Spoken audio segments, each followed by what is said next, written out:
If this is true, then Christianity is dead. If it is false, then Islam has a big problem. This is the biggest disagreement of all time. Because if the crucifixion did not happen, that means the resurrection did not happen.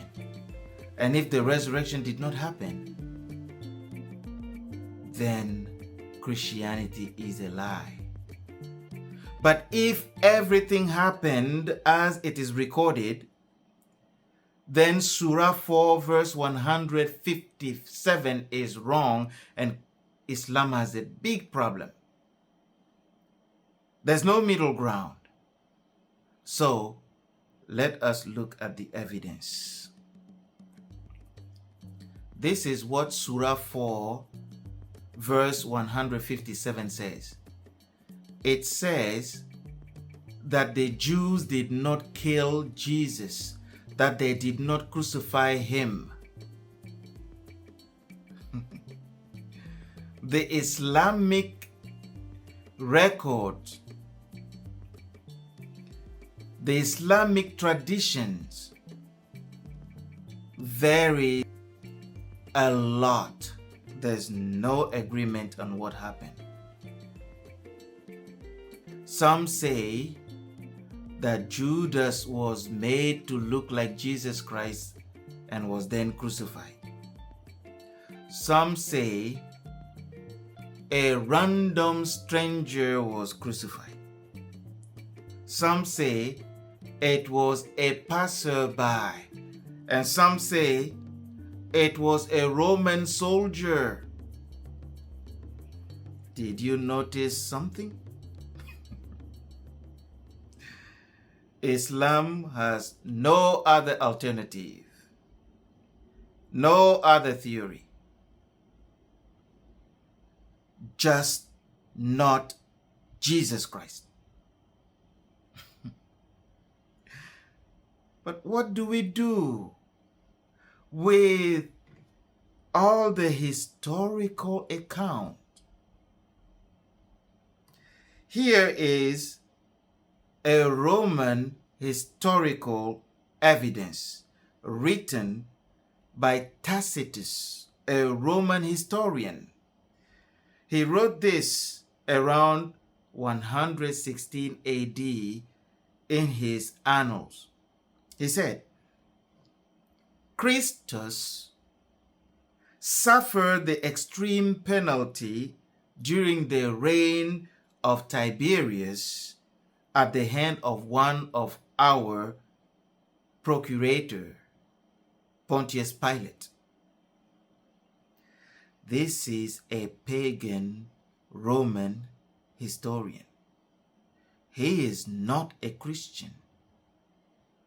He has no reason to lie for Christians. And here, he is confirming the crucifixion under Pontius Pilate. There is another historian, a Jewish historian, Josephus, writing around 93 AD, said, Pilate condemned him to be crucified. He is Jewish, not a Christian. He is not sympathetic. He is just recording the event as history. He's recording it as history. But there's better yet. The greatest evidence of all is the New Testament witnesses, the eyewitnesses. There are 4 independent gospels written within decades of the crucifixion of the event by 4 different men. That is big.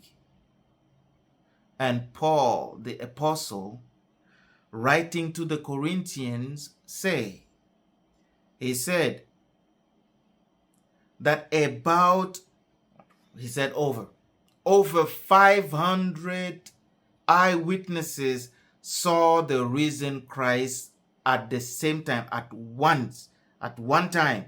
They all saw him.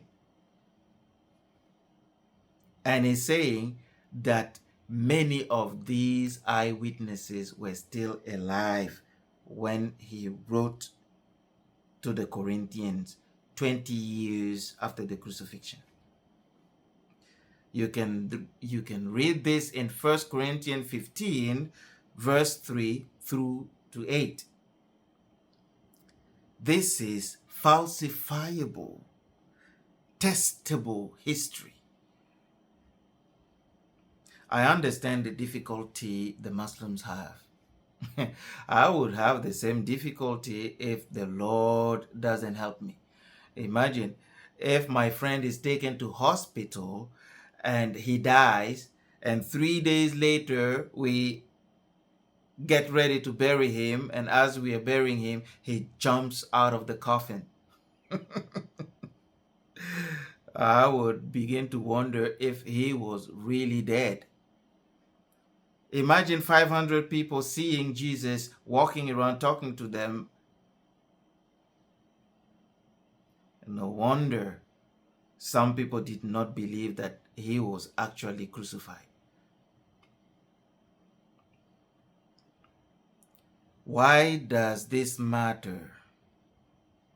Why do the eyewitnesses' account matter? Here is why. Imagine a court case where the judge refuses to listen to the eyewitnesses, but suddenly somebody appears in the room. He comes in and say, I was meditating in a cave and I had a revelation plea. What these people are saying is not true. Order in the court. I want to hear this. who do you think the judge should listen to if he's a good judge? So here is the problem. Islam has a big problem. To believe the account in Surah 4, verse 157, you have to believe that the Romans, the Jews, the disciples, and every neutral historian for 600 years were all wrong until a man in a cave get the correct version of the crucifixion 6 centuries later. That is not history, my friends. That is pure nonsense at the court of justice. Satan does not want people to believe that the crucifixion happened, because the cross is the power of God to save us. The cross is the proof that God paid the penalty. He died on our behalf so that we will live eternally. We will not have to die the second death. This is beautiful, and Satan hates it. But dear Muslim friends, you do not have to remain in the trap of Satan. The crucifixion happened. Jesus rose. He paid the death penalty on your behalf. You just have to accept the divine check that is offered to you. Cash. If you accept it, Christ will save you. He will help you. He never fails. You can accept accept him today. But if some people still doubt and think that maybe the Bible was corrupted, maybe it was changed down the road, that